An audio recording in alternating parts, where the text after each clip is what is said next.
Well, for the last few weeks, I think since the beginning of the year, we have been reviewing, learning, I hope, about the beginner's guide to the kingdom of heaven. Last week, we were living into the kingdom. And maybe it was just my creativity was a little on the depleted side this week. But as we wrap this up, all I could come up with was living deeper into the kingdom, or living further into the kingdom. But this may be the last sermon in this series, The Beginner's Guide to the Kingdom of Heaven. But this will not be the last word we share together about the kingdom of heaven. I have determined that throughout this year, we're going to have to revisit and refresh both the call to join the kingdom and the responsibility to live into the kingdom values and expand. The challenge needs to be reoccurring to expand the kingdom of heaven on earth. And so it may be the last of this sermon series, but we're going to press on through the rest of 2021 just to rehash and to refresh the understanding of what it means to live into the kingdom of heaven. So, to expand the kingdom of heaven on earth, I alluded to this in the opening conversation. A follower of Jesus will take a path. It's not Lombard Street or any of the streets that I named listed in the opening conversation. But the path Jesus challenges his followers to take is the narrow path. So, to expand the kingdom of heaven on earth, catch this. To expand the kingdom of heaven, one must walk the narrow path. It seems counterintuitive, at least when I heard that and thought that and then wrote that and then saw that. I know it sounds counterintuitive. To expand, you have to go through a narrow way. But it's so. Jesus spoke of this way of life. But he was not the first to lay out this narrow and wide kind of illustration. Follow me. I just want to go back and I want to touch base on a few of the references that came to mind when I was thinking about how in the Old Testament these choices were brought before the people. Moses stood before the mass of people, maybe more people than Jesus was before on that Sermon on the Mount. And Moses said to those people who were before him, "See, I have set before you this day life and good, and death and evil. Therefore, choose life, that you and your descendants may live." That's in a book in the Old Testament known as Deuteronomy. It's in the 30th chapter. And it goes on for a few verses. I just plucked some of those out. I hope I didn't take it out of context to disrupt its understanding and its intent. Moses was a key figure in the Jewish tradition, but so was Joshua. Joshua was nearing the end of his time as a leader of God's people. He followed Moses, and he presented the people with the same choice. In Joshua, the chapter 24, and verse 15, he says, "Choose this day whom you will serve." He implies And he goes on to say, but as for me and my family, we will serve the Lord. Jeremiah, he's a prophet, had some tough times being a mouthpiece for God.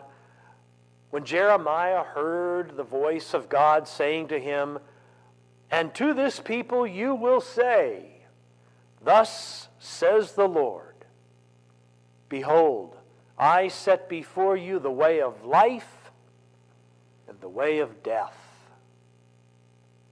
That's in the 21st chapter, the 8th verse of Jeremiah. So, which way should we go? Again, alluding to Alice in Wonderland, it all depends. There is the broad and easy way, and there are many who will take it, Jesus said. But he also said, but in the end, this way is ruin. Jesus said there is the narrow and difficult, challenging, arduous way. And there are few who take it. But in the end of it, at the end of it, there is life. We see the decision to choose a way is faced throughout human history. We saw it in the Old Testament. We hear it now from Jesus in the New Testament. And those choices come before us even today in the 21st century. Throughout life, we all eventually come to two paths, two gates. The wide path or gate traveled by many, and the narrow gate with fewer who travel there. And at this decision point, according to Jesus, and just so that there is no mistake, it's the narrow path we should choose if it is life that we want. So as I hear and as I reflect on Jesus' words, Jesus is not selling his disciples a false hope. He is painfully honest, wouldn't you think? He is painfully honest. He doesn't hold anything back. He teaches later in this time of his ministry with his disciples. He says, if you want to become my followers, then deny the self and take up the cross and follow me. Friends, the cross is the narrow way. Few will travel that way. But it is the way of love.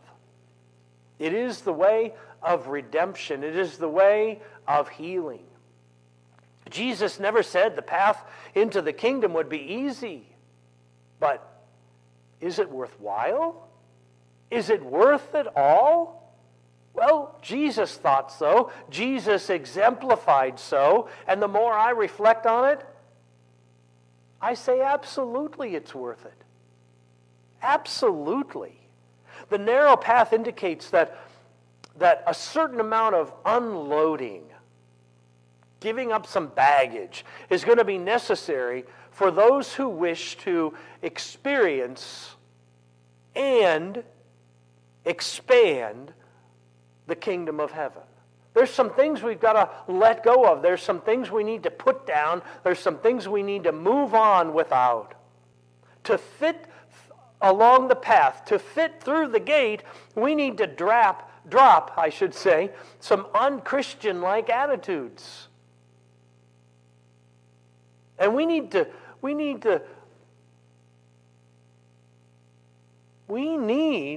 to just give up some thoughts that just aren't Christ-like. And we need to forego the determination to have our own way. The kingdom of heaven is not, Burger King? that had that commercial about pickles and lettuce and yada, yada, yada? Have it your way? No, that's not the kingdom of heaven. You see, once through the gate, the narrow gate, however, it's not like that we've lost everything. We get to carry new things. We get to carry purpose, Christ's purpose. We get to carry hope. We get to carry joy. We get to carry love. This is so much better, so much healthier to carry these things than to carry that spirit of selfishness and that spirit of thinking that we run the world. That's such a heavy load to carry. But I pray the comparisons that I'm about to share will further highlight this crossroad, this choice that we face, and what it looks like, what the narrow and the wide, what these kind of look like, beyond just a sense of distance and measurement. So the difference between the paths, the gates, involves the difference between the difficult way and the easy way. If I heard it once growing up, I heard it 100 times. And that may be minimalizing it. There is never any easy way to greatness. Greatness is always the product of toil and work. Did you hear that? Someone in your life share that with you? A grandparent, a parent, a pastor, a teacher? There is never an easy way to greatness. Greatness is always the product of toil and work. And then there's always that possibility that the statement may be followed with, there never has been any other way to greatness than the way of hard work and sweat. And anything else that promises such a way is delusional. Yeah, I began to hear that as I grew older. There is the difference between the long and the short way. Remember, it is rare that something may emerge complete and perfect in a flash. But far more often, greatness or life is the result of long labor and constant attention, discipline. In this world, we are constantly faced with the shortcut, which promises immediate results. Oh, just wake up in the middle of the night and when you can't sleep and go down and turn the television on, and you will find all kinds of ways to lose weight and to get rich. There are diet pills that are being sold. There's get-rich-quick schemes.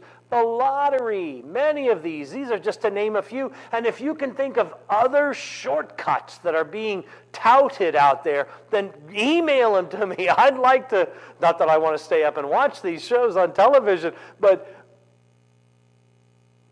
you see what I mean, I hope. There's a shortcut way. And then there's the long way, of which the results are in not quick, they are in the far-off distance. But have you lived long enough to discover the lasting things never come quickly, and the long way is the best way in the end? Then there is the difference between the disciplined and the undisciplined way. Again, growing up, I heard this phrase, I heard this mantra: nothing is ever achieved without discipline. Usually that was said about the time I was aiming for a shortcut to get through something in my adolescent life. Athletes can speak to this, the sense of discipline. I think musicians can speak to this, the difference between discipline and undisciplined. You know, the disciplined musician ends up with, the Philharmonic, the Cleveland Orchestra. The undisciplined, we're not going to go there. Followers of Jesus can attest to the undisciplined and the disciplined life. I think there would be much agreement among many that no eminence and no one having reached a goal and maintained it did so without discipline. Just saying. And then lastly, the difference between the two ways, the two paths, the two gates, is the thoughtful way and the thoughtless way. Now, this may be the heart of the matter. Few would ever take the easy, the short, the undisciplined way if he or she only thought it through. What do I mean? Just about everything in the world has two aspects. How it looks at the moment, at the tip of your nose, and how it'll look down the road as we get older. Couple thoughts coming to mind, I bet you. I know they came to my mind. The easy way may look very inviting at the moment, the short term. And the difficult way may look so very daunting. I have said it. Have you? If I had known this would be the result, I would have made a different decision. I would have taken a different path. I would have gone through a different gate.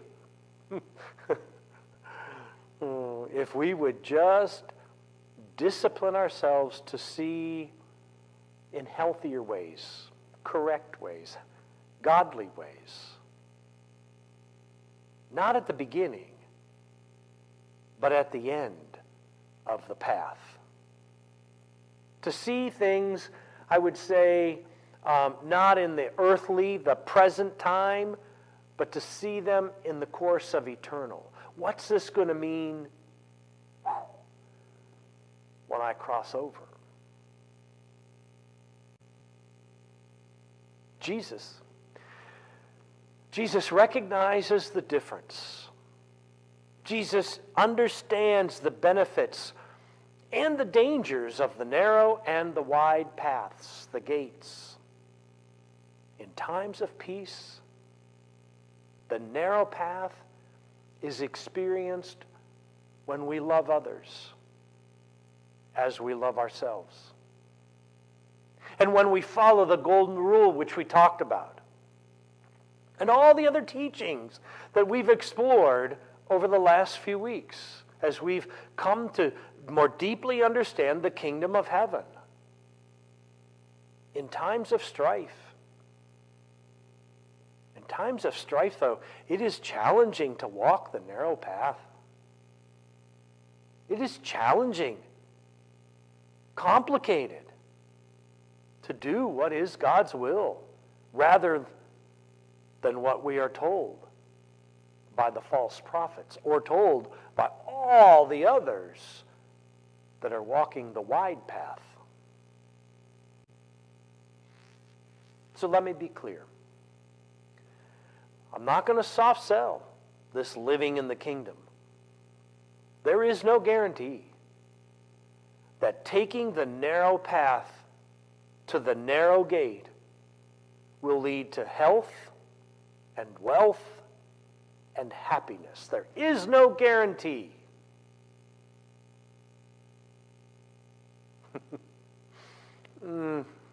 Turning the other cheek will make you vulnerable to being slapped on the other cheek extending mercy to an enemy,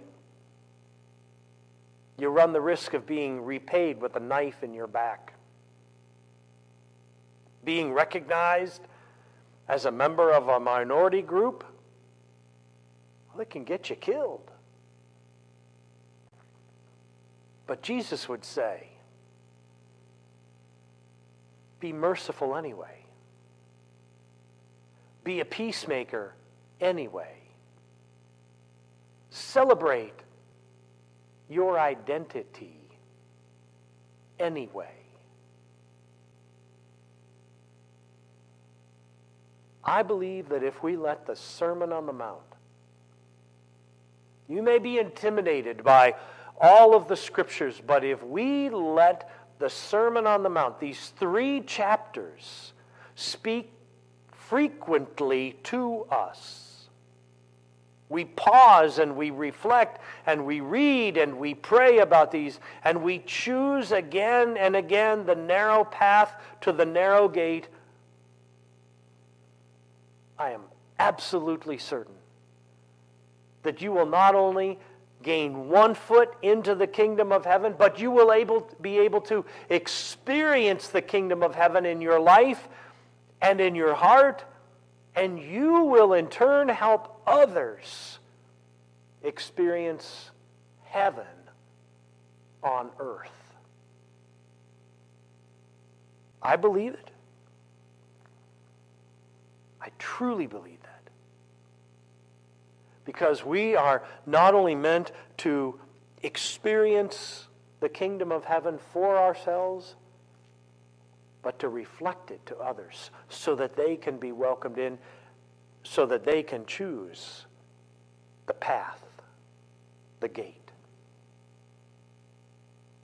There's some questions that I've posed in the sermon notes. I invite you to engage with those. I have listed the ways, the streets that I noted in the opening conversation, and I also encourage you to check out the Zoom or the Google, some of that last street in New Zealand, and just watch some of the funniest attempts to ride a bicycle up that grade. It has been beneficial for me to review the kingdom of heaven, and I hope that you've gained something from that as well. And in those notes, the last thing I ask is, if there's something more you'd like to know about the kingdom of heaven, I'll try to put together another series after Easter and see what comes up of that. But you can help design that by sharing some of the things you want to know more about. So you can email me, pastor@grangerumc.org. But now, before we move on, join me in the spirit of prayer. You can pause and listen to my voice as I pray, or you can follow along with me if you have the sermon notes in front of you.